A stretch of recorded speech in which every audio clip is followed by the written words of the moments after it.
Yang kau bagi dia masuk rumah, kenapa? Biarlah aku bagi masuk rumah pun. Kita masa tu tak fikir dia jahat.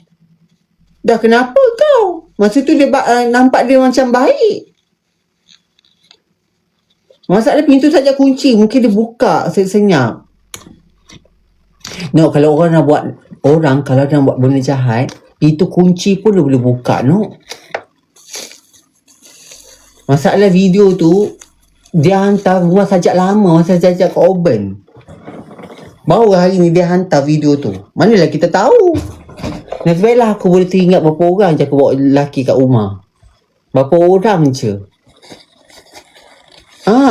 Tapi kebetulan masa tu dia datang saja tak mandi lagi. Tu dia kata tak apalah aku mandi sekejap, aku tunggu orang tamu. Faham?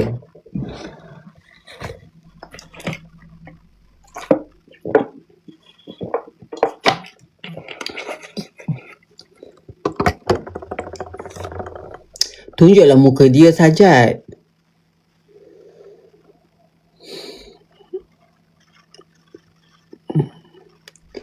Ya, lapor pada polis. Itulah ingat esok nak buat laporan polis.